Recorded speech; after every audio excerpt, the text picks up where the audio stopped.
ગુજરાતમાં ખેતી મજૂરી કરતો વર્ગ બહુ વિશાળ છે. ભાગ્યું રાખ્યું કહેવાય. આખા આદિવાસી પટ્ટામાંથી હજારો ભાઈઓ બહેનો સૌરાષ્ટ્રમાં અને અન્ય વિસ્તારોમાં મજૂરી કરવા આવે છે, ખેતી મજૂરી. કેટલાક આદિવાસી પરિવારના વ્યક્તિઓ અમદાવાદ કે સુરત જેવા મહાનગરોની અંદર ઇન્ફ્રાસ્ટ્રક્ચરના કામમાં મજૂરી કરવા આવે છે, બાંધકામમાં.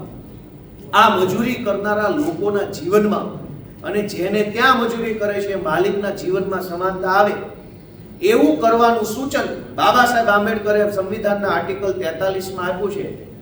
પણ ભાજપને આર્ટિકલ 43માં રસ નથી ને આર્ટિકલ 45માં રસ નથી. એને તો વચ્ચેથી હિન્દુ મુસલમાનનો રસ્તો કાઢવો છે. નથી ગરીબોનું કંઈ વિચારવું, નથી બાળકોના શિક્ષણનું કંઈ વિચારવું. પણ ચૂંટણી માતા આવ્યા છે એટલે એનું સ્વાગત યુસીસીથી કરવાનું છે. જો એનાથી ચૂંટણી માતા પ્રસન્ન થાય, યુસીસી આવે, હિન્દુ મુસલમાન ભારત પાકિસ્તાનની ચર્ચાઓ થાય, તો શિક્ષણની ચર્ચા ગાયબ થઈ જાય, આરોગ્યની ચર્ચા ગાયબ થઈ જાય.